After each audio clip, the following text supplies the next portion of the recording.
Okay, so GT, writing task 1, your task is to write a letter. So just to give you some basic understanding about your exam. Your exam is actually divided into two parts. You have the written component and you have the interview. Interview, or otherwise known as your speaking test. So on the written component section, it includes the following: listening, reading, and writing. Now, if you will wonder, what is the difference between academic and general training? Because this is specifically designed for general training candidates.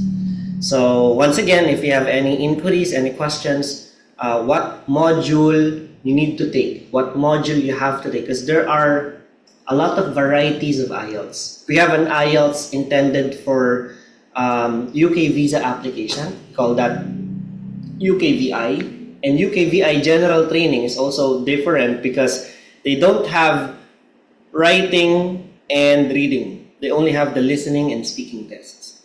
So once again, we are not experts when it comes to visa processing. Kaya nga meron tayong mga immigration lawyers Sila experts doon. Kaya nga meron tayong mga immigration processing agencies kasi experts sila doon. But with our understanding, we've been doing this for the past 10 years, with our understanding of how your processing works, how your visa works, how your migration works. GT is normally used for immigration. So if you're planning to move abroad, stay there for good, with your family, pinitisyon or everything related to that, GT is the exam for you. This is also for spouse visa, for fiancé visa, express entry provincial nominee for Canada. Again, it will depend on what province you will go, or it will depend on whether you are a student. Kahit student ka, pwedeng mag-GT ka pa din if the course you will take is associate degree or 6-month certification lang.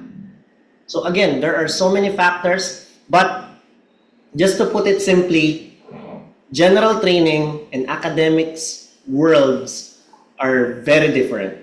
Sir, Yes, sure. di ba po sa JD, doon po sa pagkakasabi sa orientation po sa pagkakanot ng na may dalawang klase po ng may tinatawag pong band score, tama sir? Yung tinatawag na per category. Yes. Kasi meron tinatawag na Overall. Kahit bumagsak ka sa Okay, exactly. So, paano po yung halimbawa sa mga GT? Ano po ba, may idea po ba kayo na saan po kami na Actually, it will always depend sa Kasi if you understand how this scoring process work, ang nagdidikta niyan ay yung unang-una bansang pupuntahan mo. So, halimbawa, pupunta ako ng Amerika. Halimbawa lang ha, halimbawa. Okay, punta ako ng Amerika. Nakapangasawa ako ng American, diba? Paldo. Okay? At kukunin niya ako, ang pamilya ko. Magtitik ako ng GT. At according sa batas ng Amerika, para ako magkaroon ng green card, kailangan makasal kami at kailangan yun ay ma-file sa batas ng Amerika at kailangan ko mag-exam na kailangan ko lang ng score ay 4. Nagkakaintindihan? Okay. Ngayon, ako naman si Pedro, isa akong karpintero. Si Pedro, na karpintero, ay kailangan niya ng magtrabaho sa Canada kasi ang sahod sa Pilipinas per oras, per araw, 500, 550, 600. Diba? Sa Canada, isang taon pa lang, makapaglabas ka ng Land Cruiser kahit karpintero ka. Gusto ko ng ganung buhay para sa pamilya ko. Diba? So, ako si Pedro, pupunta ako ng Canada, anong kailangan kong gawin? Ngayon, dalawang probinsya. Meron tayong Saskatchewan, meron tayong city, sa Toronto yung isang pinagpipilian niya. Magkaibang score yung hinihingi. Bakit? Kasi magkaibang batas dun So, ibig sabihin, pare, yung score, kung OBS man yan, o individual band score man yan, hindi ako magsasabi na ikaw kailangan mo ng 6, ikaw kailangan mo lang ng 5. Ang magsasabi nun, yung pupuntahan mong bansa. At ang magsasabi nun, is yung employer mo din. Okay? So, iba si New Zealand. Kasi ang teacher sa New Zealand, kailangan mo ng OBS na 8. Ang teacher naman sa US, kailangan mo na ng OBS na 7. Parehong teacher, magkaibang lugar, magkaibang score. Same exam. O kung nurse, pupunta ako sa Ireland, 7777. Pagdating sa UK, ang kailangan ko lang 776.5 writing, 7 speaking. Pagpunta ko sa US, 7 ang OBS, wala akong pakialam kung bagsak ka sa reading, basta 7 ang speaking mo. Kung kaibigan ko nung college, 8 sa speaking, 5 ang reading, OBS niya 6, pasok pa rin. 6.5, pasok pa rin siya. So, ayoko lang maubos yung oras natin kakadiscuss ng iba-ibang sitwasyon. Pero sana maintindihan nyo na ang score, nakadepende yan sa unang-una, anong balak mo? Pangalawa, saan ka pupunta? Pangatlo, anong batas ang umiiral doon? So yung tatlong factor na yon, again, kami po hindi expert kasi may mga iba pa yung mga sub-clauses na immigration lawyers lang po makakasagot. Kaya nga meron tayong mga immigration lawyers, meron tayong mga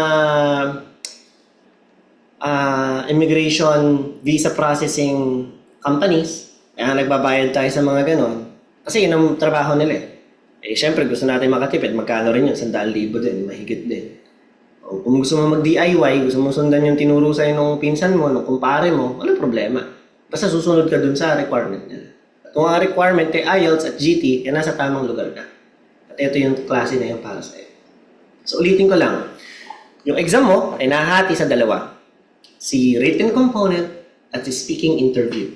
Si written component, listening, reading, writing. Si speaking, ngayon na computer-based ang exam, sa hapon siya ginagawa. Noon, kung ang exam ko ay Sabado, listening, reading, writing, pwedeng ang speaking ko ay kahapon, pwede yun. Pwedeng ang exam ko ay bukas. Kung ngayon ang aking listening, reading, writing, pwedeng bukas ang exam ko. May nag-exam ka ng Lunes eh, ng speaking lang ha. 2 araw ang layo, ang pagitan, doon sa listening, reading, writing nila. Noon yun. Kakaintindihan po? Okay. So, kailangan nyo isipin sa writing ay ganito. Writing is the last among the written component of the test. So, since this is the last, it bears a bit of pressure. The pressure already was built up because you have to take the listening test first, followed by a gruesome reading exam. Then comes the most difficult part, writing.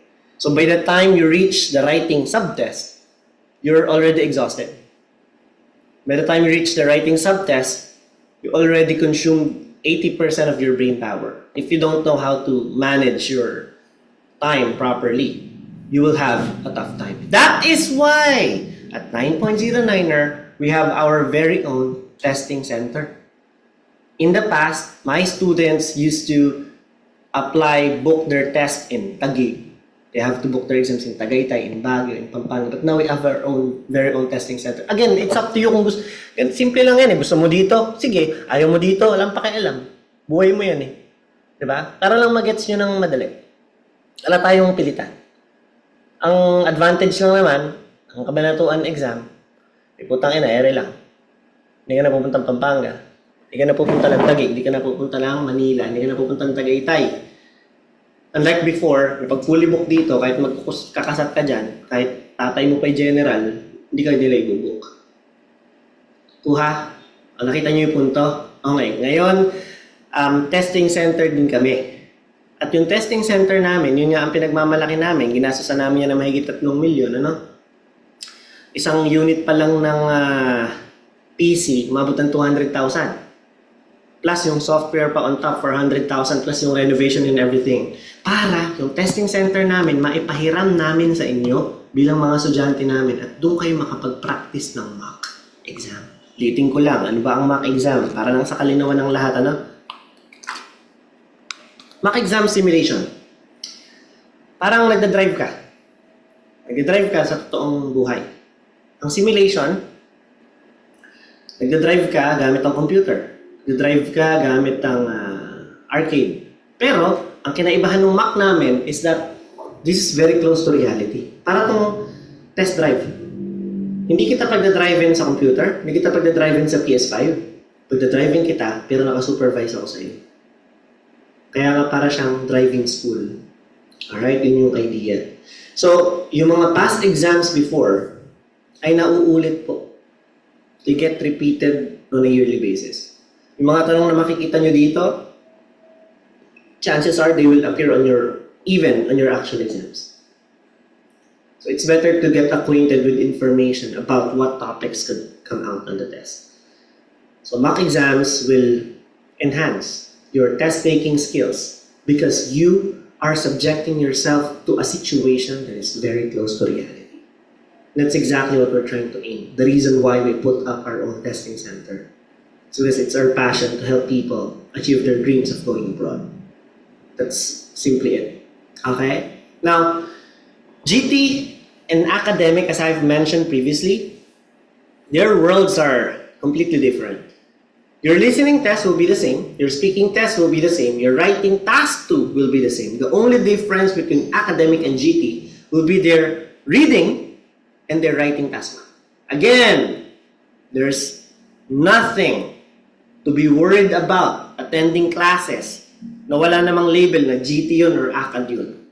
If there is no label na for GT GT only or for ACAD only yun, you come to class. Ganun lang kasimple. But for this time around, GT, I only do this lecture once a month. For academic, I do the replay posting every Tuesday because academic lessons are 7 in total. Line graph, bar graph, pie chart, table para sa static, map, process, flow chart completion, tapos common mistakes. 8 lessons in total. So ang gagawin lang ng academic, tuwing Martes, wala silang ibang gagawin kundi panoorin kung ano man yung i-post ko. So kung GT ka, may pinost ako na Martes, academic, anong sagot? Dapat mong panoorin, hindi? Hindi, wala naman silbi sa buhay mo yun eh. Simple, malinaw, madaling intindihan. Okay. Once again, kung may pinost ako, nakalagay, Martes, alam nyo ng academic yun. Kung GT ka, wala kang panonoorin na. Hindi mo kailangan sa buhay yun. Ikaw, kung trip mo, again ha, di kita pipigilan. Kung trip mo lang, pero ako na magsasabi sa'yo, ngayon pa lang, walang silbi yun sa buhay mo. Hindi mo siya magagamit. O, kabaliktaran naman kung GT. Kung academic ka, walang silbi sa buhay mo to. Walang kwenta to. Ngayon, kung nandito ka, academic ka, walang problema. Hindi kita pinipigilan. Hindi kita pinapalis. Diba? Gusto ko lang makita mo, eto ang GT. Hindi mo to gagamitin. ACAD ka. O kung GT ka, tumutok ka. Kailangan mong tutukan to at ito ang kailangan mo. Malinaw? Okay.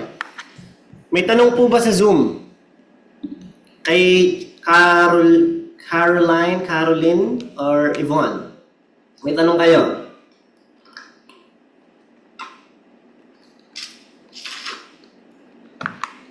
So GT, good news, it's actually easy. No? This is the 3rd exam. You're given 20 minutes to finish. Sir, I thought my writing test will last for an hour. Well, to be exact, your entire writing subtest will last for an hour or 60 minutes. Yan.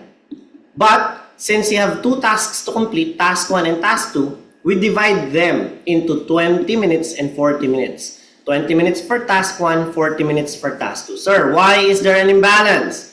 Why can't we do it like 30 minutes for task 1, 30 minutes for task 2? Well, the goal is simple. We are going to spend more time on something that requires us more time to finish it. So in Tagalog, putain na, mas magtatagal ka dahil mas maraming words ang kailangan ng task 2. At kukunti lang yung words ni task 1. So naturally, mas matagal ka kay task 2. Again hindi po ito komplikadong ipaliwanag. Nasa sayo pa rin. Hindi kita pinipigilan. Makinig ka sa akin o hindi. Bahala ka sa buhay mo. Matigas talaga yung ulo mo. Pilipino ka. Mga Pilipino, matigas ulo. Mahirap talagang turuan. Okay? So, nasa sayo kung gusto mong pagbalik ta rin yan. Pero imaginein mo, susulat ka ng 250 ng 20 minutes, susulat ka ng 150 ng 40 minutes, parang sira ulo.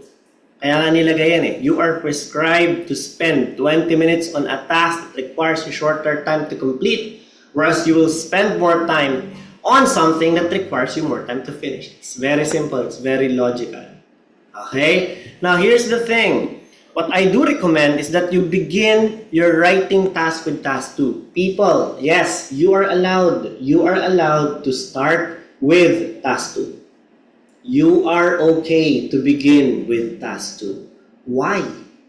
Well, because as I've mentioned, not only writing task 2 is more difficult since you have to produce more words, but it also carries more weight. When it comes to the computation, your writing task 2 is multiplied by 0.67, whereas your writing task 1 is multiplied by 0.33. So the computation is very simple. Your writing task 1 raw score is going to be added with your writing task 2 multiplied by 2 divided by 3. Using that formula, we know that 2/3 of your writing task score comes from your task 2, whereas only 33% goes to task 1. So what I'm meaning to say is that suppose you get 8 in task 2 and you get only 5 in task 1, such mediocre, low-performing score. When you do the math, 5 plus 8 because your writing task 2 once again carries 2 times the weight.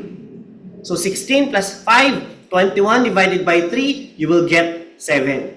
Because you put more importance at task 2, since it is more important actually in reality, and you started and finished it first. Writing task 1 at the end of the day, whether you're academic or GT, is just writing task 1. You just have to convert whatever is written on your task into a report for academic or into a letter for GT. And that's how simple your writing task 1 is. You don't have to make it complicated, unlike writing task 2, which is extremely complicated. Tomorrow, we will do a writing task 2 major. So you will understand how complicated this actually is. Alright? Any questions?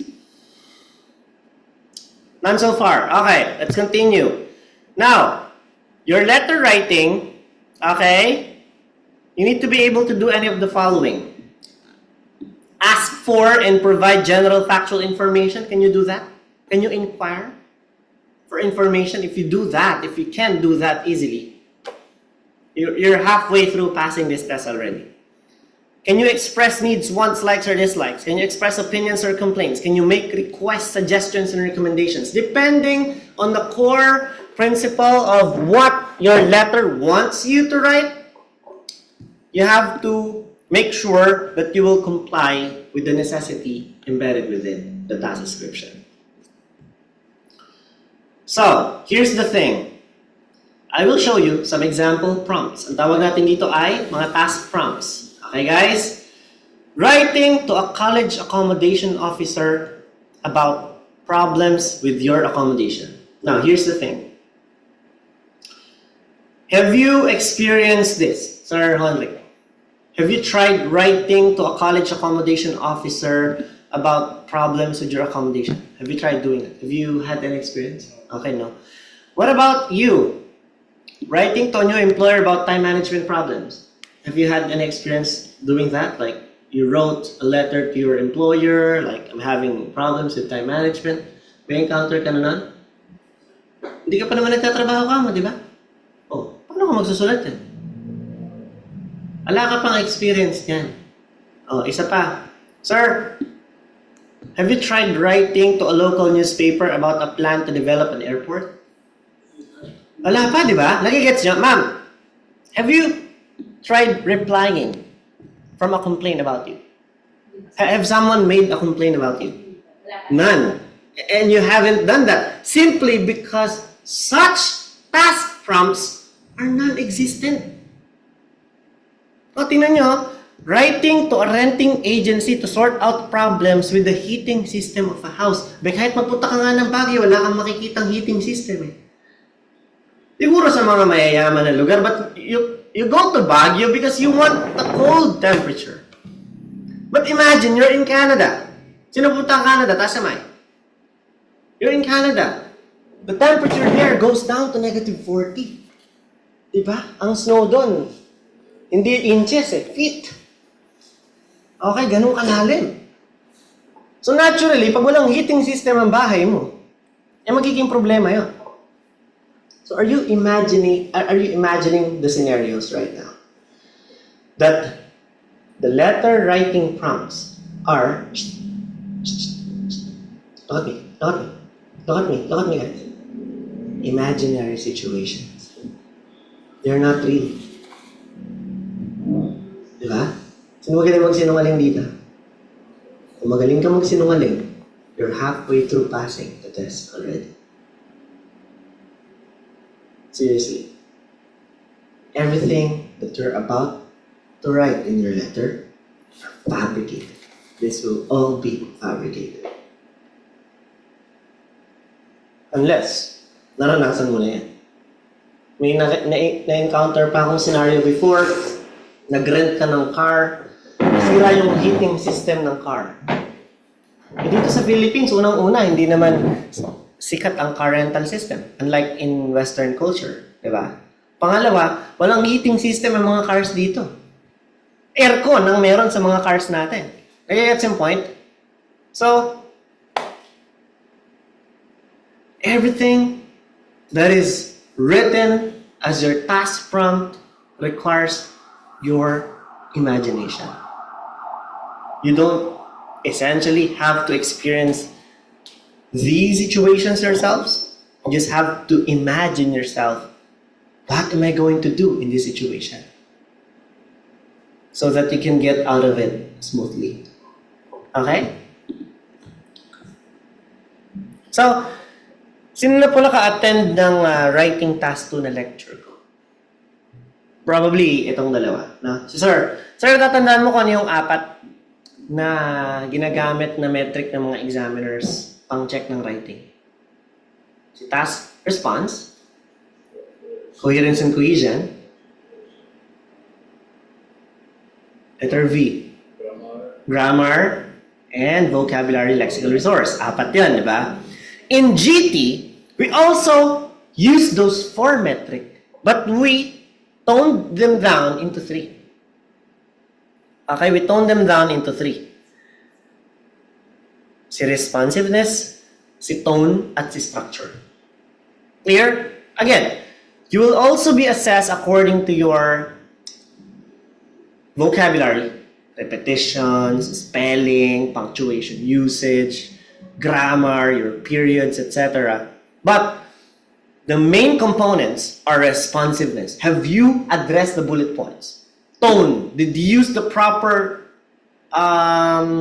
voice here? Did you use the formal type of letter? Did you use the informal type of letter? And structure. How many parts are there? Did you include all the essential components needed to respond to this particular situation? If you do, then you pass the test easily. Okay? So this is the anatomy of your task description. Can you guys repeat that? Task description. Task description will always begin with the reminder of how much time you have to complete the task, which is 20 minutes. And it will end with a reminder of how many words you are to complete the task, which is about 150. Now, in some cases, there will also be special instructions, normally how to begin your letter like this. Begin your letter as follows, dear sir or madam. So these are some of important follow-ups that you must consider. Otherwise, you will not be given bonus points. So consider these. Okay? So you have this prompt, you live in a room in college which you share with another student. However, there are many problems with this arrangement and you find it very difficult to work. Okay?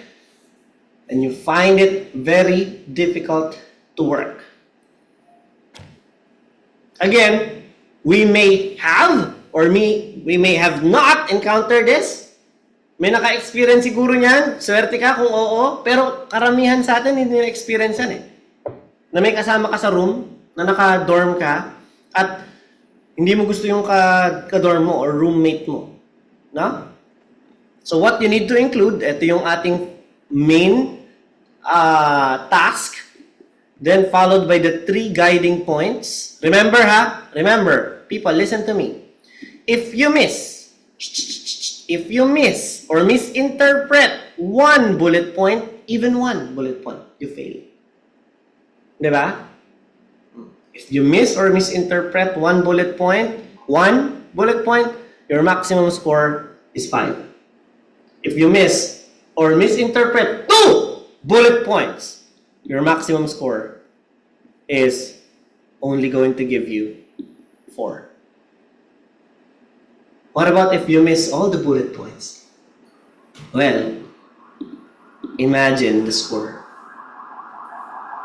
Diba? What score are you gonna get if you miss all the bullet points? So, nasa bullet points po ang buhay. So, dyan po nakasalalay ang ticket papuntang Canada, papuntang New Zealand, papuntang Australia, papuntang UK, papuntang US, papuntang Ireland. Nasa bullet points. And don't worry, I'll teach you exactly how to address them properly. So, the first criteria is responsiveness. This is the completeness of your task. So you don't want to miss, again, even one bullet point because that's going to spell disaster. It is summarized by the task description. Some coaches may refer to this as task rubric, but I still prefer to it old school as task description. How many words? More than 150. So minimum is 150. You're free to exceed. You can write 170 if you want. You can write 220 at most.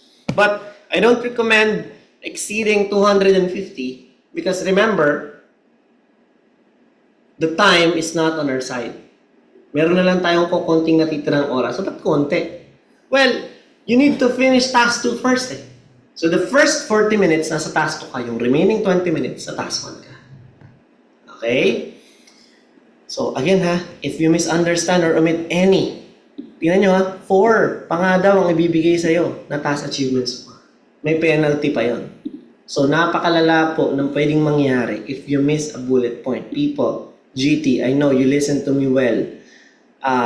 That is perhaps the most important lesson to be acquired in today's lesson, in today's discussion, that we must take every bullet point seriously. Okay, ito po yung number of words. If just in case hindi ka umabot sa 250, may penalty ka.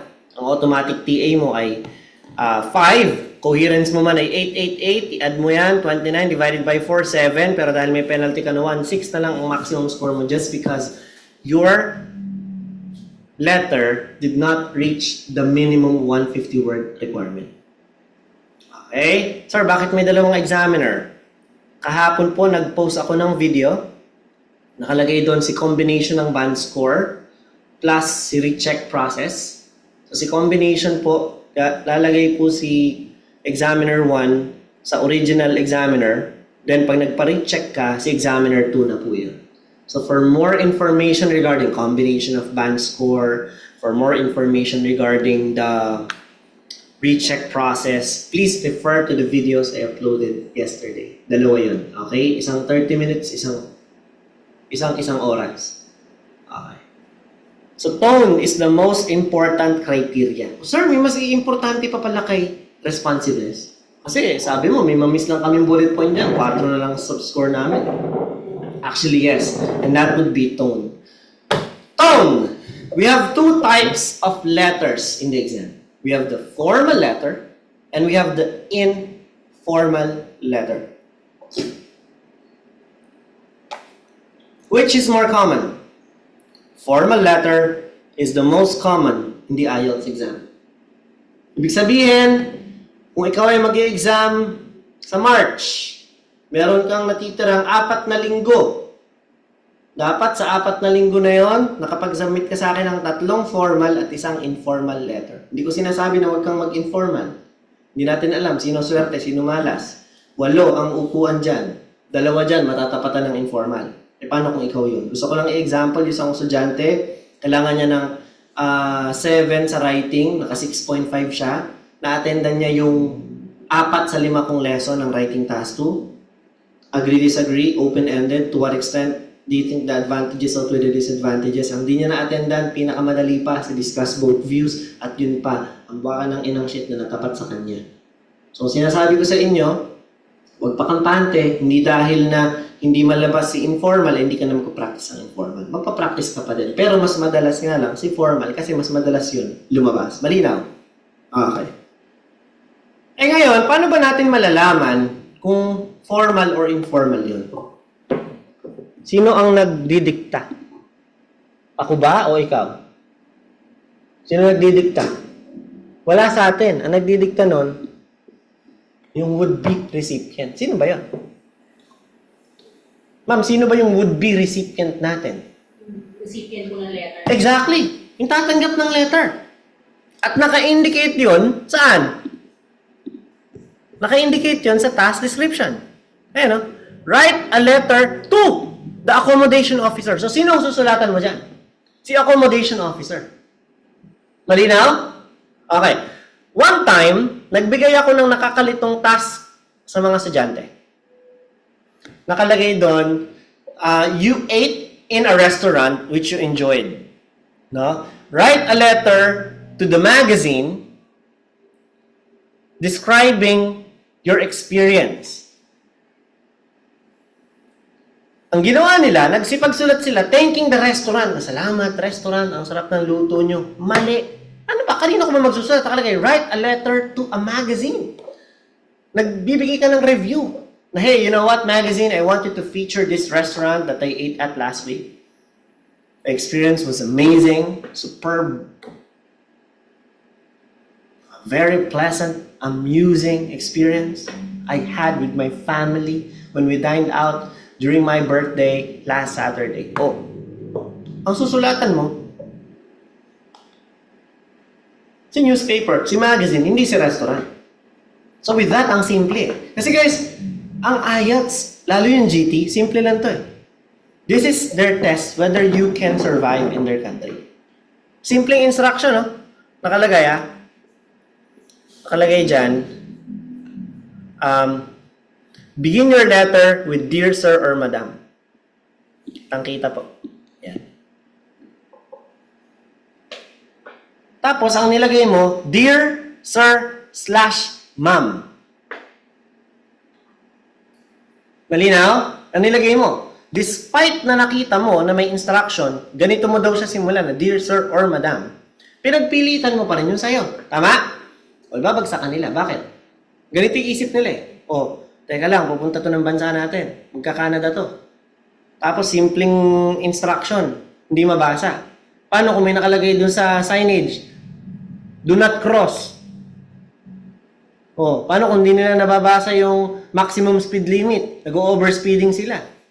Ay, huwag na natin itong papuntahin. Ibagsak natin. Kasi magiging, ano to eh, makakapatay pa to. Naigats yung punto? Ganun lang po kasimple itong exam na to. This is a test whether you can follow their directions. And if you can't follow simple instructions like the ones stated below your task description, they will hesitate to pass you simply because you will cause not only your life but also lives of others.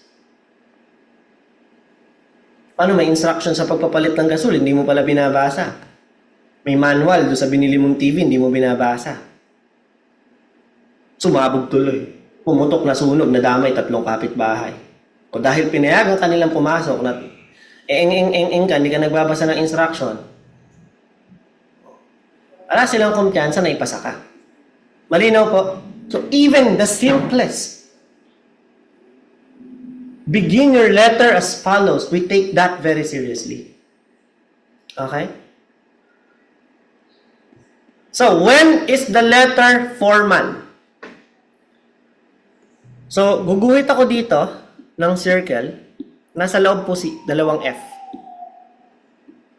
Lahat ng nasa loob ng bilog ng FF, yan po ay informal. Malinaw? At lahat ng nasa bilog na yon ay family and friends. So, ibig sabihin, kung ang recipient po ng letter nyo ay family member, sino-sino yun? Grandparents, mother, father, cousin, sibling, significant other, partner, wife, husband, best friend, family, no? And friends, classmate, childhood friend. Kasama siya sa informal. Ngayon, lahat ng labas ng family and friends. Halimbawa, yung kanina, write a letter to the accommodation officer. Nasa loob ba siya o labas ng family and friends? Sa labas. So, formal ang ito na gagamitin natin.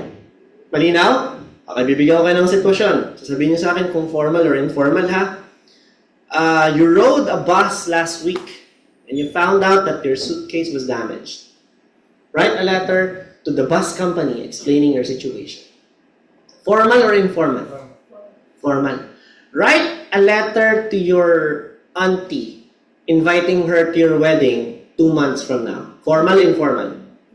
Informal. Write a letter to your boss for resignation. Formal, informal? Formal. Write a letter to your neighbor. Formal, informal? Informal. Okay. Depende sa kung kilala mo. Nag-hesitate. Okay? Nag-hesitate kayo. Si neighbor, sa kultura ng Pilipino, ha, ay informal. Kasi personal natin kakilala eh. Sa ibang bansa, walang pakialaman eh. Especially kung ang nakalagay na task prompt. Write a letter to your neighbor responding to their complaint about your noise in the house 2 days ago. Hindi kayo personal na magkakilala. In the Philippines, ang kamag-anak natin, sila kapitbahay natin. Hipag ni ganire, anak ni ganon, kilala natin personal eh. Pinsan buo natin, kapatid ni tatay, tapos mag-aagaw-agawan sila ng lupa, di ba? Ganun yan. Pag-reunion. Hindi, dapat ganito kalaki mamanahin ko. Ako paborito ni tatay. Ganun sila, di ba? Okay. Yan ang kulturang Pilipino. Pero in IELTS context, neighbor is formal. Malinaw? Okay. So, the difference is, for formal letters, you have to keep your letter precise. Ibig sabihin, you're only within the bounds of the task description. Bawal kang lumabas, sumobra doon sa itinakda ng task description na ilagay mo. Answer the bullet points. Do not abbreviate words. Yung will not, will remain, will not. Yung do not will remain do not. But, on the opposite end, dito naman po kay informal, make it more chatty. Alam mo sabihin ng more chatty? You're free to go around the bush. Kamustahan? Be, ang kausap mo, nanay mo eh. Diba? Imaginein mo ha, susulat ako sa nanay ko tapos ganito. Dear Hermenegilda P. Manalastas, I have been your son for the past 25 years and I'm inquiring about some financial assistance from you since I am having some trouble with my money at the moment. Hindi ka ganun makapag-usap sa nanay mo eh. Hi ma, how are you? Di ba kamustahan? I'm doing great despite the cold weather here in Canada. Anyway, I just want to remind you that next week will be our vacation to Singapore. And I wrote this letter just to remind you. Clear? Ganun. Tapos, pwede ka mag-abbreviate. I can't make it. I won't make it. I won't be there. I won't be able to get there in time. Pwede kang mag-shortcut. Pero, ito yung system. Makinig. Pag nag-shortcut ka, one word lang yan. It's only counted as one word. If hindi ka mag-shortcut, you will not count it as 2 words. So, sir, pwede ba akong will not, do not, kay informal? Yes. Just make sure that you will do it all throughout. Kailangan lang natin ng consistency. So, kung sinimulan mo na siya ng I', dapat lahat ng I'm mo, I'm na. Kung naka-informal ka talaga. So, we need consistency. Otherwise, makikitaan ka ng inconsistency, magiging deduction yan sa grammar. Diba? Examiners can use those against you. So, please be careful. So, ito po yung structure. Sabi nung student, Sir, opo, umattend po talaga ako ng klase niyo. Paano ko nalamang hindi? Kasi tingnan niyo yung structure, ganyan kadami ang parts ng letter. Tapos ang sinabit sa akin, isang malaking paragraph lang. May opening statement dapat, may introductory paragraph, middle paragraph, this is where you cover the bullet points. You have the action paragraphs, concluding paragraph, closing statement, signature, name, and title. Nasaan yun? Nahanapin yan ng examiners. So your structure will also be the building foundation, the building block of the arrangement of your logical points presented within your letter. So simulan natin. Kay opening statement.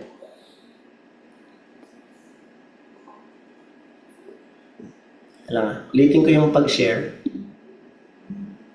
Uy, dumami tayo. Nadagdag si Rhea at saka si Ethel.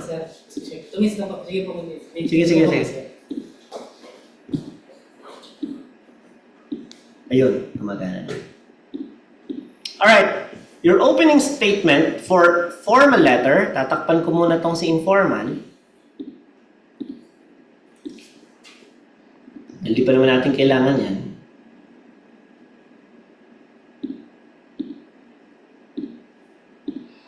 It will depend on the task instruction.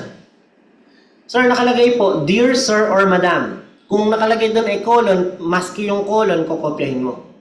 So nakalagay po doon, Dear Mr. Cotto. Diba? May na-encounter ako niyan. Write a letter to the gym owner, Mr. Cotto. Begin your letter with Dear Mr. Cotto. Wala ka nang ibang gagawin kundi kukopyahin mo yun. Tama? Dahil pag pinalitan mo yan ng Dear Sir, yari ka. Deduction agad yan. So, nakalagay po, begin your letter with Dear Blank.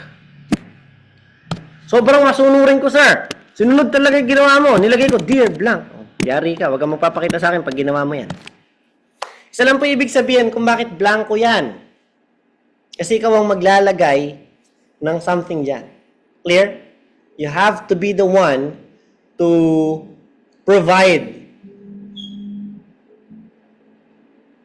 for the identity of the recipient. Now, in such cases, makinig, in such cases, nakalagay dyan, write a letter to the gym owner.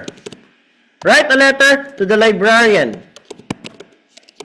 Write a letter to the accommodation officer. Write a letter to the bus company. Tapos nakalagay, Dear Blank. Eh, di ko naman alam kung lalaki o babae yun. Wala naman naka-indicate. O, ang pinaka-safe na gawin dyan ay Dear Sir/Madam. Pinaka-safe. Kung naka-Dear Blank siya, at ang susulatan mo ay gym owner, librarian, accommodation officer, bus company, shop owner, storekeeper, supermarket supervisor, diba? Pinaka-safe si Dear Sir or Madam. Pero kung nakalagay dyan, write a letter to your boss whom you have worked for 25 years. Oh, nakalagay Dear Blank. O syempre, maglalagay ka na dyan ng pangalan. Tama ba? Eh, boss mo yun, 25 years, di mo kilala. Oh, Dear Mr.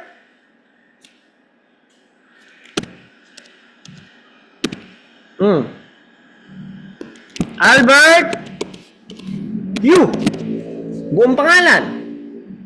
Or, pwede ring last name basis.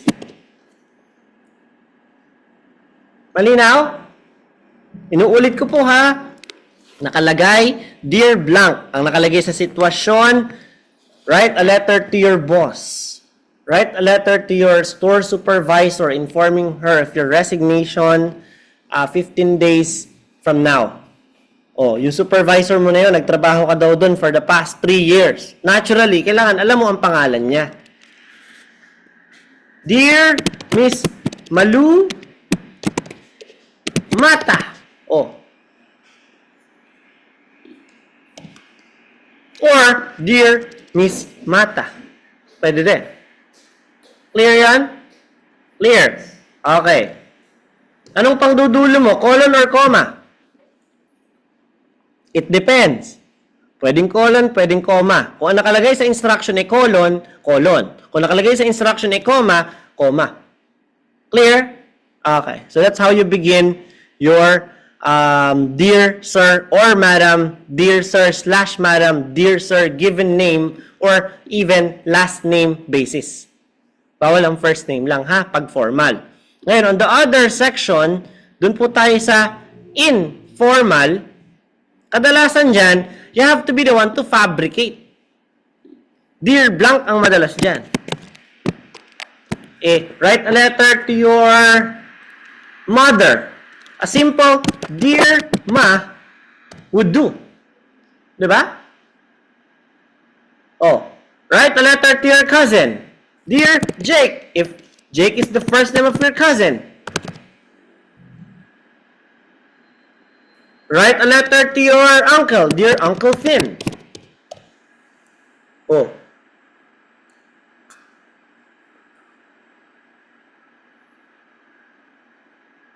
Kung pet name, write a letter to your younger sibling. Dear Chu, kung Chu yung tawag mo sa kanya eh. Dear Cha, kung Charis yung pangalan niya eh. Pet name or first name would do. Do not be afraid to put whatever name you please if this is informal. Clear? Okay, that is your opening statement. Perhaps one of the most essential, most integral part of your letter writing. Kasi dyan pa na makikita na ng examiner kung sumunod ka sa instruction nila, hindi. Pag hindi ka sumunod sa instruction nila, penalty agad yan. Alright? Now, this is where we get more serious. Yan ha, this is where we get more serious. Your first paragraph is what we call the introductory paragraph. And you begin it with introducing who you are without saying your name. Don't you find this a bit counterintuitive? Ninyo ba to, hindi ba kayo nalilito? Diyan. Paano nga ba ako mag-i-introduce kung sino ako? Na hindi ko sasabihin yung pangalan ko. Di ba? Kaya mo bang gawin yon?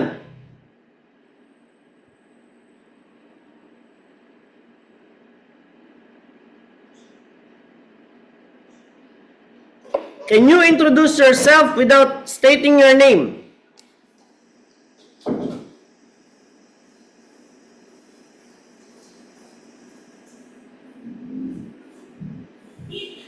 Can you?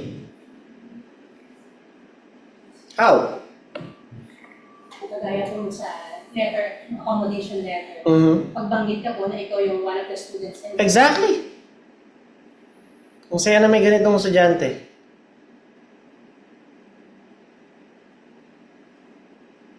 You don't necessarily have to state your name. Actually, there's a reason why I don't recommend na ilalagay mo yung pangalan mo sa bungad. Alam mo kung bakit? Kasi it will appear silly eh. In the end, meron kang respectfully yours, and the pangalan mo, it will look repetitive. So instead of doing that, introduce who you are instead. Who you are in the situation. Sino ka doon?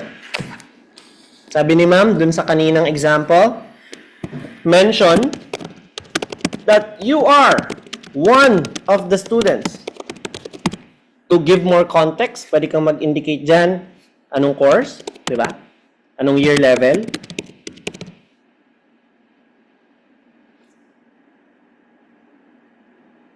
And how long ka na doon sa accommodation na yan.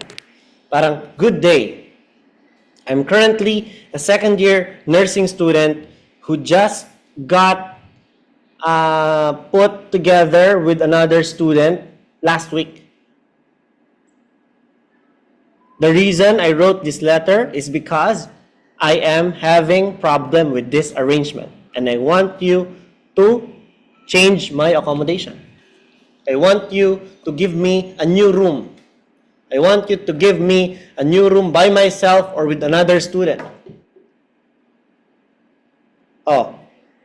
Write a letter to the bus company.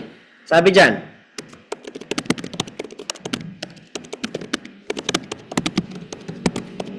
because your suitcase got damaged when you rode the bus last week.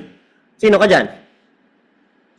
A passenger. So, ang simula ng letter mo, good day, I was one of the passengers who rode your bus from Cabanatuan to Santiago Isabela last Friday. Diba?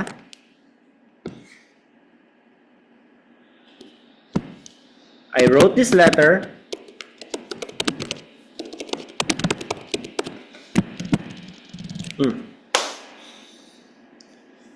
Bumili ka daw ng cellphone. At after 3 days, may mga nakita kang defects. Nagkaroon ng mga lines yung screen. Hindi siya na full charge. Tapos sabog yung speaker. Write a letter to the store informing them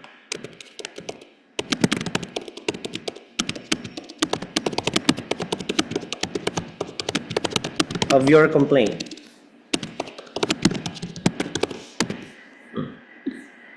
Sino ka naman doon?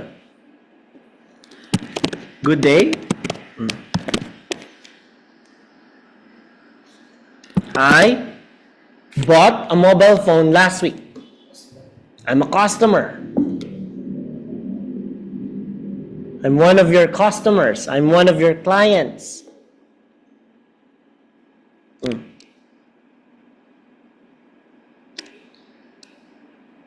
Merong isang situation before,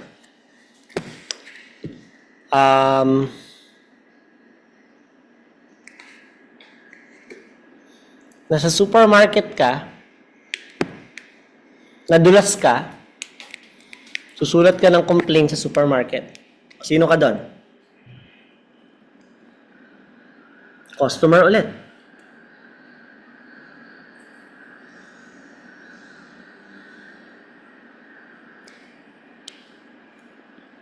Nag-letter sa'yo yung bank mo, informing you of the increased charges sa mga credit card services and everything nila. At susulat ka ng letter in response. Sino ka doon? Client, customer.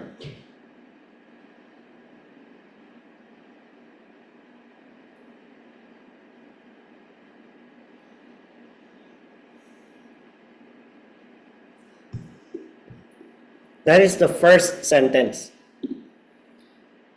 The introducing who you are without saying your name is just the first sentence. Remember, your introductory paragraph for an informal, for a formal, let me correct myself there. For a formal letter should consist of a minimum of 2 sentences. The first sentence is introducing who you are without saying your name, and the second one is the purpose of the letter. Without the purpose of the letter, your entire letter is ruined. Pasok yan sa responsiveness. Okay? Your entire letter will get ruined. Kaya nga, may isang nag-submit sa akin, bakit kako yung purpose ng letter mo ay nasa pangatlong paragraph? Sir, kasi ganito, ganyan. Kakaturo ko pa lang eh. Ang purpose ng letter ay dapat nasa unang paragraph, nasa huling sentence. You will already answer the question, why did you write the letter in the first place? Bakit ka nagsusulat? Anong dahilan? Naka-indicate na yan. I am writing this letter to inform you of my disappointment with the increased credit card services. I am writing to complain about. I am writing to request. I'm writing to invite you. I am writing to tell you about. my dissatisfaction about the product I purchased yesterday. Huwag mawawala si I am writing to plus reason why you wrote the letter in the first place. Alam nyo, ang dali. Makikita mo yan sa dito. Makikita mo yan dyan. Ito yung kung formal or informal. At nandito na din kung paano mo i-address yung letter, yung purpose niya. Write a letter to the accommodation officer because you want them to change your accommodation.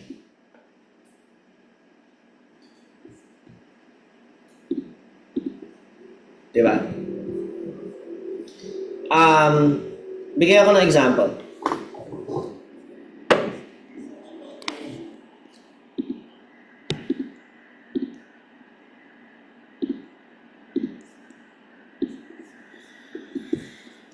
So, you rented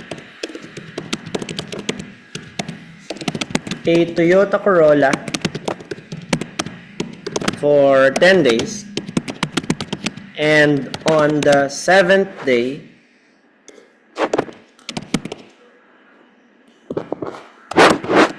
on the 4th day na lang, the heating system broke. Tomorrow is the 7th day of your rent.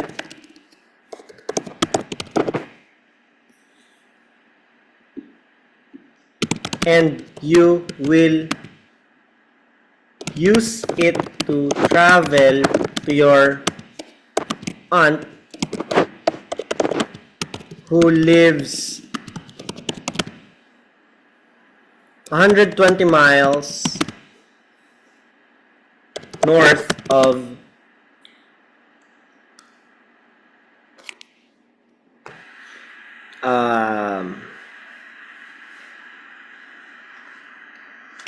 your city. Write a letter to the agency informing them of your situation. So nakalagay, in your letter include details of your accommodation na ito nga ay nirent mo for 10 days. Nung 4th day niya, di mo na nga siya magamit kasi nasira yung heating system. And on the 7th day, which is tomorrow, gagamitin mo siya to travel to your aunt na malamig, 120 miles north kung nasaan ka. So let's say, nasa Minnesota ka, so you have to travel up north. Mas malamig pa, lalo. Explain your problems and say what you want them to do. So dito sa third bullet point, pwede mo nang magamit ito as your I am. I'm writing to ask you about. I am writing to complain about the car. Diba? Sinimula mo. Good day. I rented one of your cars last week. Period. I encountered a problem on the 4th day since the heating system broke. Period. I'm writing to complain about this concern and I am seeing if you can do something for me. Anong do something? Pwedeng palitan nila o pwedeng dalhin mo ngayon sa casa paggawa. Kita? Okay. I am writing to request. I'm writing to tell you. I am writing to ask you. I'm writing to ask you to replace this car immediately. Pwede. Pwede ka mag-demand. Ikaw nagbayad. Kliyente ka dito sa sitwasyon Nakukuha? Wag lang pong masyado mayabang ha. Tandaan, imaginary situation lang to. Na I'm writing to complain about the car, replace it Or else, I will go there with my gun. Putang ina, nagbanta ka pa. Huwag naman gano'n. Sabihin ng examiner, ako, putya, nagbabanta pala to, si Raulo pala to, huwag natin itong papuntahin sa kanan. Nagigets yun? Okay? Imaginary situation to, masyadong high blood. Okay? Una ka na rin lang to ha. Kailangan maintain natin yung pagiging civil. Yan. Now, in this case, we're done with the formal introductory paragraph. May mga tanong po. Mga tanong po tayo. Once again, dalawa po ang parts ng introductory paragraph pag formal. Sino ka at bakit ka sumulat ng letter? Laging yung dalawa na yon. Pag wala yung isa, palpak, sablay, bagsak. Malinaw. Okay. Ngayon sa informal, may mababago. Dahil hindi ka naman dito magpapakilala. You will not introduce who you are. Kasi nga, para ka naman si Raulo, nagpapakilala ka pa sa nanay mo, nanay mo yun. Diba? Good day, mother, I am your son. Bakit? Nawawala ka ba? Hindi mo kailangan ulitin yon, yung info na yon. Kasi nga, kilala mo na siya. Kaya papalitan mo yun ng, how are you? I'm doing great here in Canada despite the cold weather. Anyway, I wrote this letter because, direct to the point. Okay? Nandun pa rin po yung purpose. Hindi pa rin siya mawawala. Ang mababago lang, you do not introduce who you are. Instead, you will inquire how your reader is doing, or perhaps you will include what are you up to. Diba? Dagdagan mo ng konting kamustahan, pero maghahaba. Kasi hindi naman yun ang focal point. Now, sir, may tanong. Doon po kasi sa bullet points, may nakalagay na introduce yourself. Diba? If you get a bullet point question telling you to introduce yourself, you do not have to reintroduce yourself in the middle paragraph. Hindi mo na yun uulitin. Kasi you already have done that in the introductory paragraph. Especially, ang ginagawa ko dito ha, for everyone's understanding, pag may nakita ako na introduce yourself doon sa bullet point, yung pagpapakilala ko sa introduction, very short. Like, I am a customer who bought a phone last week. I wrote this letter because I would like you to replace it with a new model or refund my money. Next, sa susunod na bullet point, tsaka mo pakilala yung sarili mo ng mas madetalye, pero wala pa ring pangalan. Nagkakaintindihan. Or, dun sa kaninang case natin, na accommodation officer, you're a student, sabi mo lang sa bungad, I am a student, and I wrote this letter because I would like you to change my accommodation. Brief and concise, nandun ka kung sino ka, nandun yung purpose, may nakalagay, introduce yourself, sa pangalawang paragraph, doon mo na sasabihin na second year ka, nagpapalit ka ngayon ng room, unfortunately, itong room na to is mas malala kaysa sa dati mong room, tuwing kailan ang pasok mo, tuwing kailan ang pasok niya, bakit kayo nagka-clash. Doon mo na idadagdag ngayon yung additional information about you, but you do not repeat information you already gave because that will appear as repetitious. Clear? Okay. So, middle paragraph, this is where you cover all the bullet points. If you do not cover, if you miss or misinterpret, you fail. Simple as that. We are here because we don't want to fail. We are here because we want this to be. If this is not your first, I hope this is your last exam. We want this to be our first and final exam. We don't want to fail. Cover the bullet points. May instances na yung bullet point 1 and bullet point 2 pinagsasama sa isang paragraph. Kung baguhan ka sa larangan ng letter writing, 1 paragraph per bullet point ang suggestion ko para hindi ka maligaw. Ilan ang bullet point? 3. So, 1 paragraph, you dedicate 1 paragraph per bullet point. Clear? Okay. In the action paragraph, this is where you state the action that you want the recipient of the letter to undertake. Anong gusto mong gawin niya?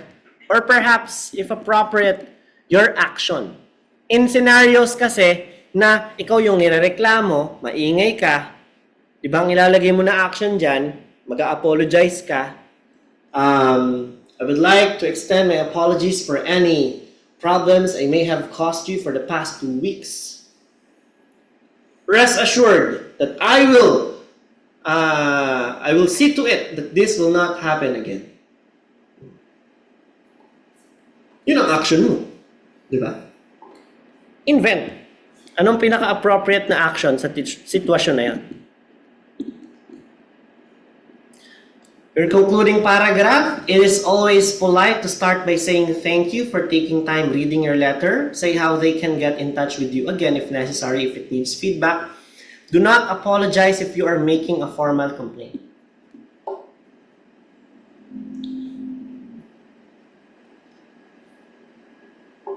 Do not apologize if you are making a formal complaint.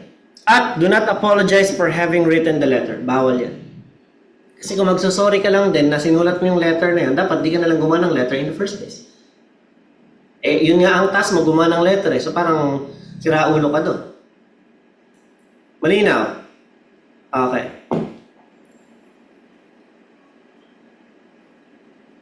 Ikaw na ang nagawa ng masama. Diba? Kumain ka sa restaurant, undercook yung steak, hindi ka natuwa, may langaw yung salad, ikaw pa magsosorry? Oh. Para ka naman timang. Sino lang po ang nagsosorry na kahit sila na ang ginawa ng masama ay sila pa rin nagsosorry? Mga asawang lalaki. Diba? Kahit kasalanan ng misis, tayo pa rin magsosorry. Para matapos na ha? Okay, guys? Alright, charot lang po. Joke lang naman. Okay? So if you're making a formal complaint about a failed service or incompetent service or a faulty item you purchased, never ever use any apologetic remarks. Okay? Kailan ka lang magsosorry? May mga pagkakataon na ikaw magsosorry ha? Na, I'm sorry if I caused so much trouble. I apologize for any inconvenience that this will cause you. Sabi ko nga sa inyo mga GT, template lang to eh. Pagdudugtong-dugtongin mo lang to eh. So, halimbawa, nasa concluding paragraph ka na. Sabi mo dyan, thank you so much for taking time reading my letter.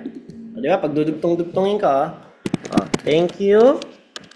Hindi ko nalagyan ng so much for taking time reading my letter. I look forward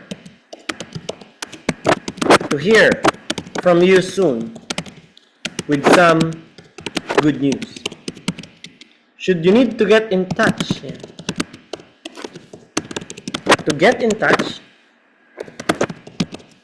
I would be more than glad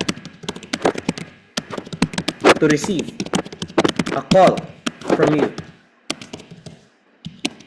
You may reach me at my personal number,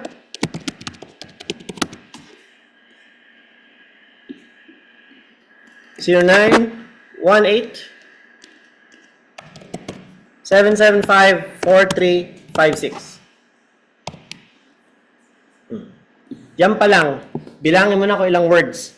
1, 2, 3, 4, 5, 6, 7, 8, 9, 10, 11, 12, 13, 14, 15, 16, 17, 18, 19, 20. 21, 22, 23, 24, 25, 26, 27, 28, 29, 30, 31, 32, 33, 34, 35, 36, 37, 38, 39, 40, 41, 42, 43, 44, 45, 46, 47, 48, 49. Class, good day. I am respectfully yours. Pangalan, Dear Sir, Madam, ilan na? Nasa 70 na. Ilan na lang bubunin mo? 80 na lang. Hindi ka pa masaya. Ganyan lang po kadali ang GT letter.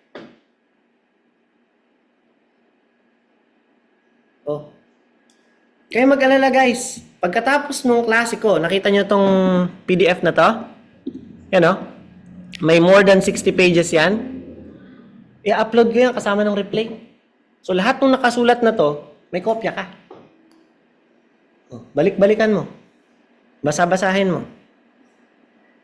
Closing statement. Pwedeng yours sincerely, pwedeng sincerely yours, wala akong pakialam, basta kaya mong i-spell ng tama. Huwag kakalimutan yung comma. Malinaw? Okay. Kapag naman informal, let your creativity loose. Missing you, much love, love and kisses, hugs, love, best wishes. Meron pang naglagay ng regards. Sa dami-dami ko kakong tinuro, yung pang hindi ko nilagay ang nilagay mo. Ang ibig sabihin ng regards, about bakit ka maglalagay ng word na about? Hindi naman siya dapat nilalagay dito. Kasi ang regards, Incomplete phrase yan. Please send my regards to. Pakipaabot ang aking pangangamusta kina. Oh. Kapag ako nagsulat, kapag kaibigan, best wishes. Kapag family members, love ang ginagamit ko. At maski naka-informal ka, hindi mo pa rin kakalimutan ang comma. Malinaw? Kailangan laging may comma. So imagine niyo, dear sir / madam, walang comma. Sincerely, mali ang spelling, kulang ng comma. Ilan ang mistake mo sa grammar? 3 na agad. Ilan ang mistake sa grammar para maging 6? 4. Eh lahat ng pronoun I mo maliliit. I am, o mali yan. Dapat capital letter I. 4, 6 ka na lang sa grammar. Just because of those commas misplaced or wasn't able to put in their proper places. So, may question Yes, ma'am. ako dun sa closing statement. Yes, ma'am. Ang issue ba yan kung, kasi nakalagay po dun sa closing statement na example, yours faithful, tsaka yung yours sincerely. Nakalagay po dun sa isa yung kapag no unknown. Oo. Tapos sa isa naman, merong given na name. Yes, oo. Actually, hindi po issue yan, ma'am. Pwedeng interchange. Yes, yes. The question here is that, sir, nakalagay po kasi recipient's name is unknown, so yours faithfully. Tapos sa given name naman, ikaw naglagay, like, Dear Mr. Koto, Dear Miss Malumata. Nakalagay po doon, so dapat yours sincerely. Sir, baka makalimutan ko yan kasi syempre, ang utak ko, 2 MB na lang po yung natitirang memory, baka hindi ko na yan matandaan. Actually, you can use interchangeably. Pwede nga rin yung yours truly yours, wala rin problema. Basta ang sa akin lang, kung gagamitin mo si sincerely, kaya mo siyang i-spell out ng tama. Kasi ang kadalasan sa sincerely, nakakaligtaan yung E. Yan o. Yung letter E doon. So kapag signature, name, and title, so ang kalalabasan yan kapag formal, no? Sincerely, yours. Kevin, Mangulabnan, client. Kung client, ha? Tenant, kung tenant. Student, kung student. Nagkakaintindihan? Okay. Ngayon, kung ito naman ay informal, hindi mo ilalagay yung buong pangalan. Bawal ka rin maglagay ng title. So, nakalagay lang dyan, best wishes, comma, first name. Goods na. Love, Kevin.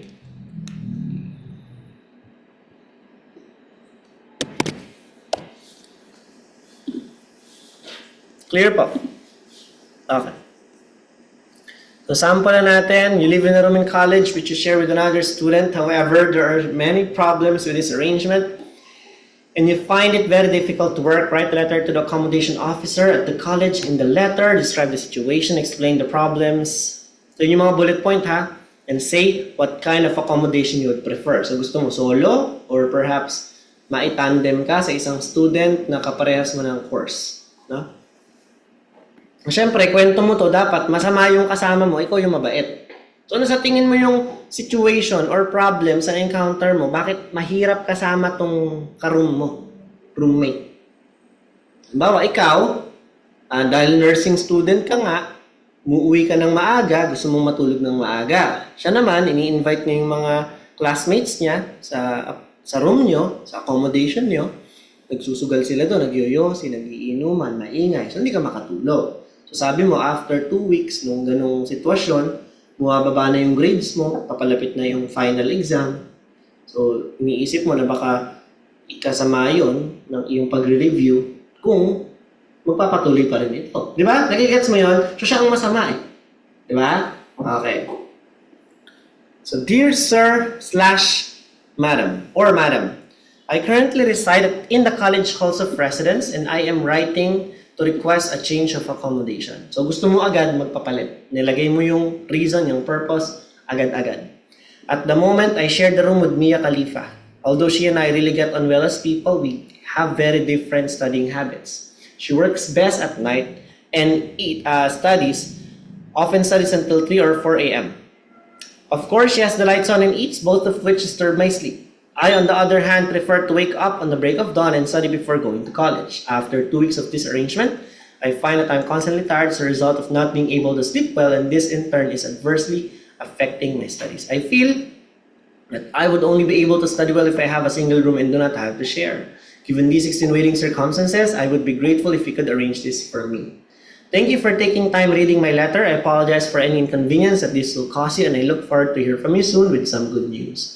Should you need to get in touch, I will be more than glad to receive a call from you. You can reach me at 0927-886-7745. Yours faithfully, Lexi Lure student. Okay? So, na-address mo lahat ng bullet points. Next, nag-migrate ka daw sa ibang bansa. Susulatan mo yung friend mo na nandun din sa bansa na yon. Tell him or her why you chose this country. Perhaps dahil sa pag-aaral o sa pagtatrabaho. Describe your new place. Kung kamusta siya, tahimik, magulo, malamig, mainit, maraming tao, maraming sasakyan, Propose a meeting. So this is a letter of invitation. Invite your friend to meet you. So nakalagay na yan sa umpisa pa lang. I'm writing this letter because I would like us to meet tomorrow. Or I would like us to meet next week. Dear Blank, o kaibigan mo yan, ikaw maglagay ng pangalan. Tama? Okay. Dear Brian, I just arrived here in Shanghai 3 days ago, and I have to say I did not expect it to be so cold here. This makes me miss the tropical heat in the Philippines so much. It is a good thing that I always have a piece of the Philippines here, since I have friends like living here as well.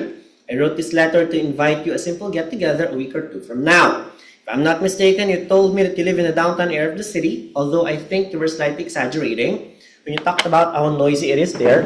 I consider the slight probability that you might be telling the truth.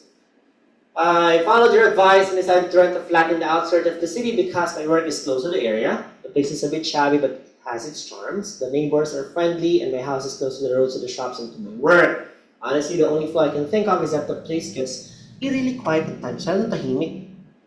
I miss the ruckus we used to make together in our office back in Moraita to somehow make my new pad more reminiscent of what once was. I'm commanding you as a friend to drive by here soon. I will cook your favorite rice dish in insane quantities. Promise to visit me. Thank you in advance for saying yes, my very good friend. Love, Richard.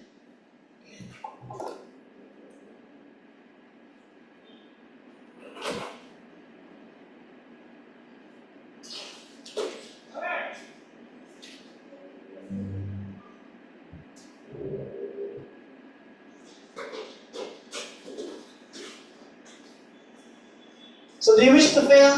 Of course not. So tanggalin mo lang lahat ng don't. Ilagay mo yung don't sa write your letter in all caps. Bawal pong mag-all caps. Okay? No all caps. Next, bumili ka ng laptop.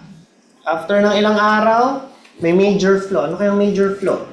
May nagcha-charge, may nawawalang screw, dun sa bukasan sa raduhan niya, may basag. No? Dear Blank, Dear Sir/Madam, good day. I'm one of your customers and constantly buy gadgets and accessories in your shop. And yesterday I bought an Asus ZenBook laptop and there are some defects that I encountered. I wrote this letter to make a complaint about it.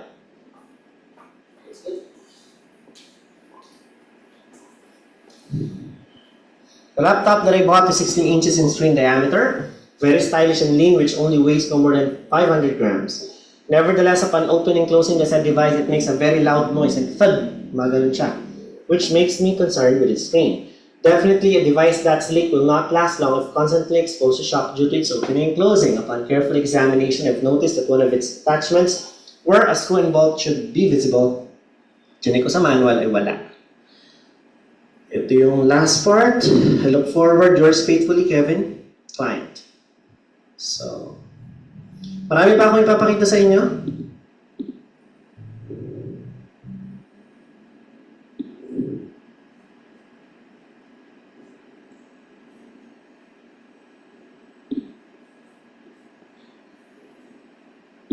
For the meantime, mag-take po muna tayo ng... Alright, so here's an example. You should spend about 20 minutes on this task. You had a good meal in a local restaurant with your family. So this is what I was talking about previously. Write a letter to the newspaper. You will be writing not a letter of thanking the restaurant. Rather, it's a letter of recommendation to the newspaper that you want them to feature this restaurant in their lifestyle section or whatever? Or perhaps you're trying to ask this newspaper for a review? No, you're giving them your good reviews rather. Okay. This one, you eat at your college cafeteria every lunchtime. You think it needs some improvements. Write a letter to the college magazine. What you like about the cafeteria. So, the examiner will be looking whether you included something good about it. So, bigyan tayo ng example. Brainstorm tayo ngayon. What do you like about this imaginary cafeteria?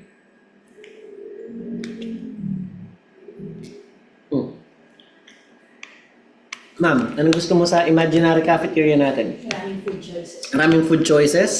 Napaka-convenient. Pababa ka lang, ando na yung cafeteria. Hindi mo na kailangang tumawid ng kalsada, hindi mo na kailangan lumabas at maghanap ng karinderya sa labas. No? Sir, anong ayaw mo sa cafeteria natin? Other people that Nag-aaral tayo high school. Gusto mo yung food, convenient, mura, student meal. Anong ayaw mo doon sa canteen natin, sa cafeteria? yung mga kalat nila maiiwan. Okay, sige. Kaso, yan yung something na hindi na natin pwedeng ma-improve eh. Kasi pwede na natin sila utusan, pwede tayo magkaroon ng janitor, tapos sa problema. Ikaw sir, anong ayaw mo sa cafeteria natin? Having not spacious.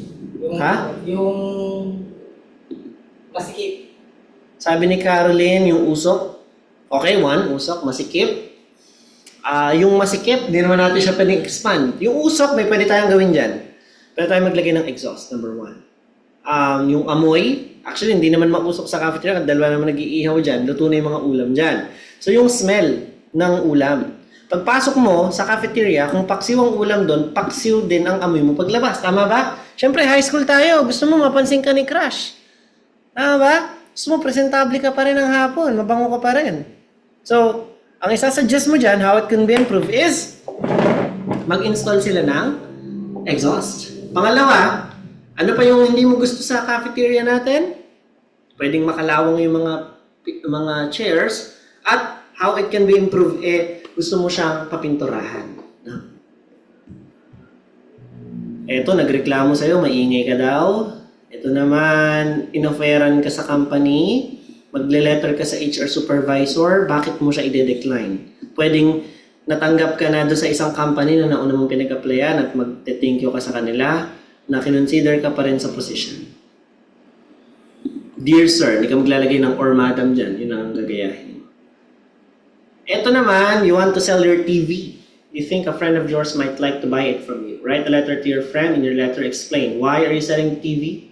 Describe the TV, anong model, anong brand, anong size. May Netflix ba to? May Wi-Fi?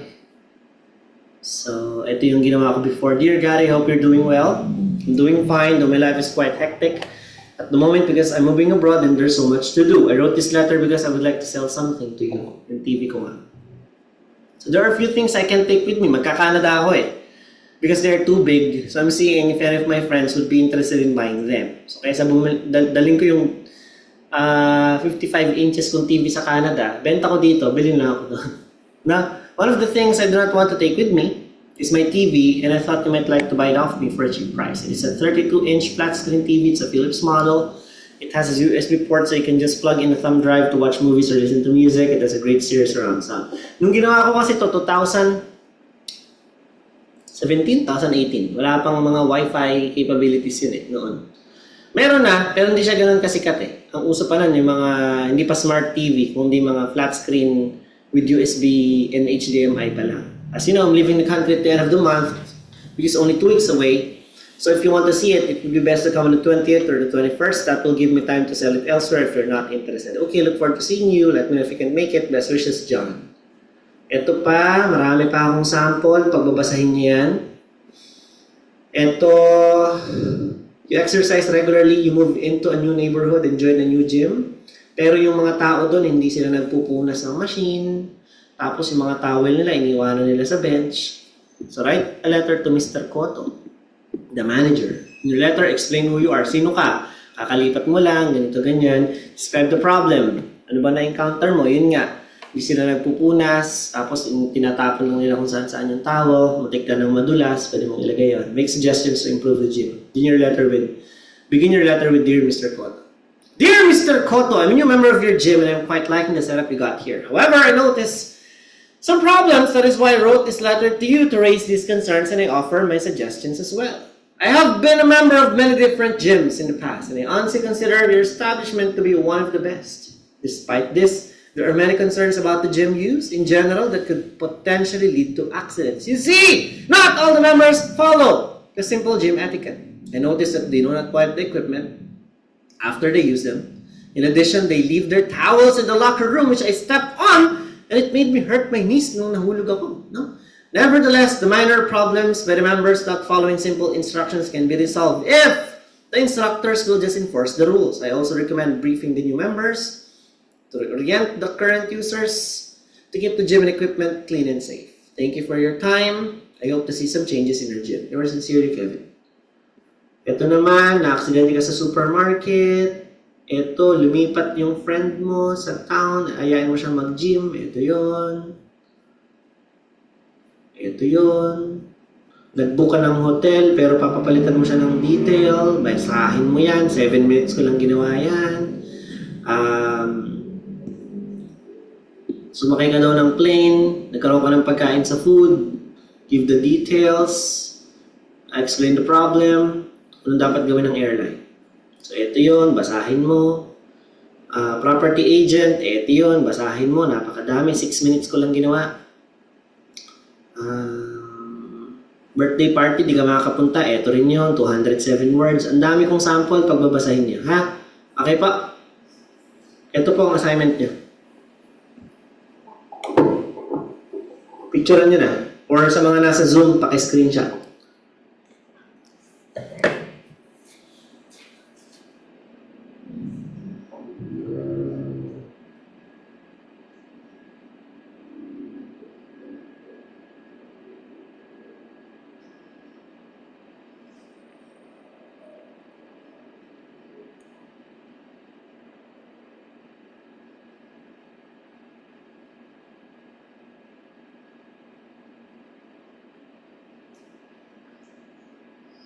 Yan.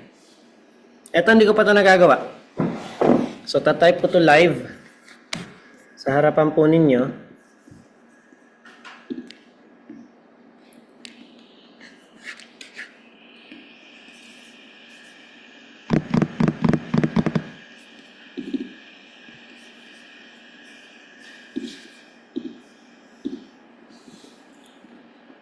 You stayed with your friend.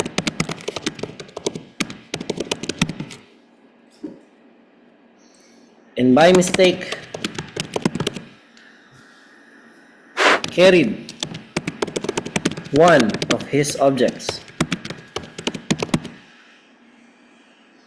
Write a letter and explain how you enjoyed staying with your friend. Explain the object.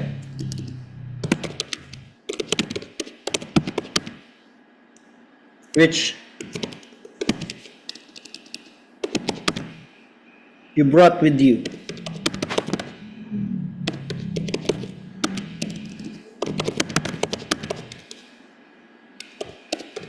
By mention how you plan.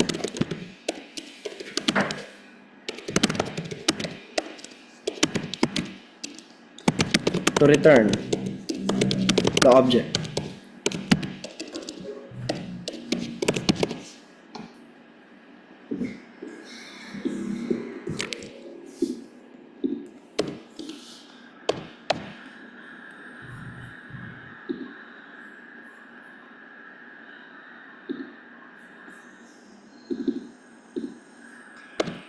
So, dear, simulan ko na. Time is 11:01. Dear Dan, how are you?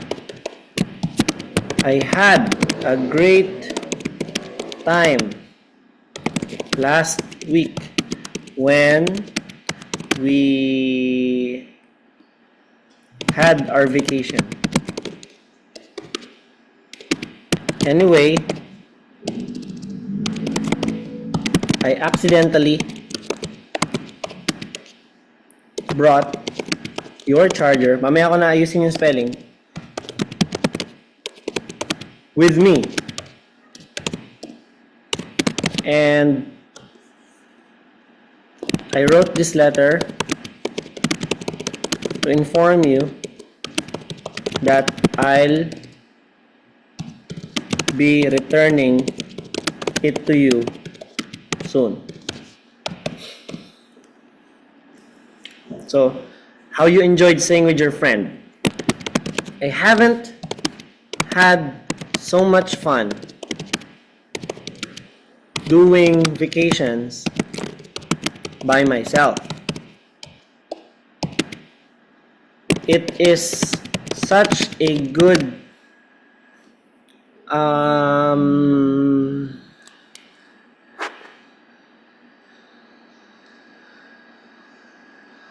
circumstance that you also happen to travel to Cebu the same time as my plan.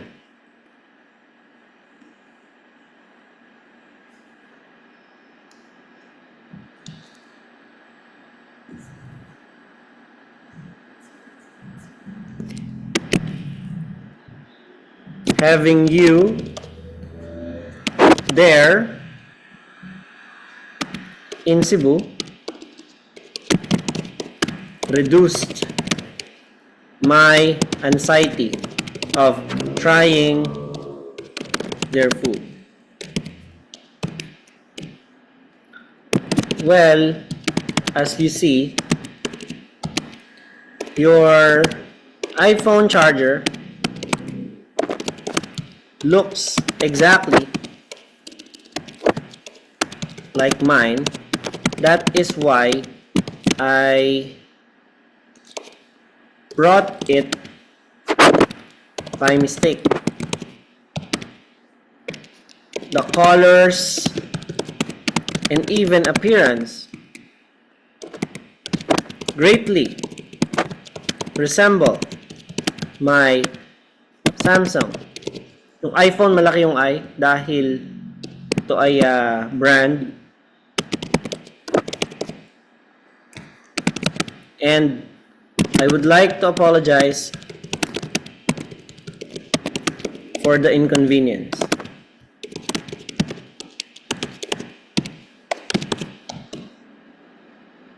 Anyway, I'll be Vina and I, my wife and I na lang, will travel to Manila 2 days from now.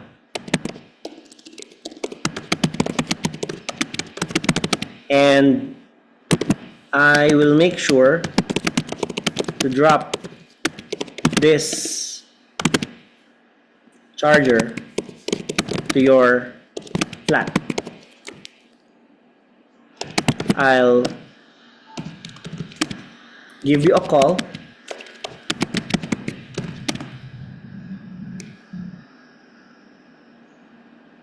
I'll send you an email na lang kasi nga baka wala siyang phone the day before our travel to give you more and to compensate,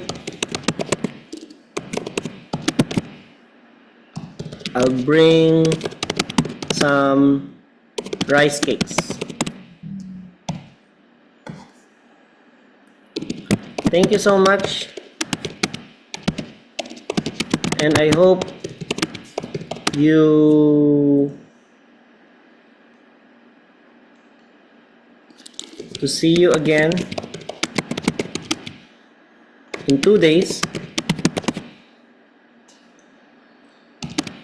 I would like to apologize once more for the problem caused by me bringing your charger accidentally.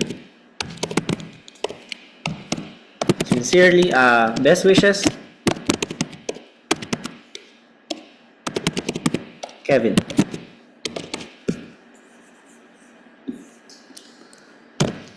Tapos 203 words in 6 minutes sakto. So, mga spelling, ayan, i-edit ko pa yan. So, yun, ganun po ang paggawa ng letter. Okay? So, may mga tanong po sila. Dito sa branch, wala na. Dito sa Zoom, si Caroline Ethel Rhea, mukhang wala. So, yun lang po. Doon po nagtatapos ang ating klase ngayon. Can I submit my task assignment for 2? Okay. Caroline, just bring them tomorrow. Okay. Bring them tomorrow, Caroline. Okay. Have a nice day, everyone. God bless and good luck. Bye. Sir, question lang. Sige. Baka may idea ka dun sa passer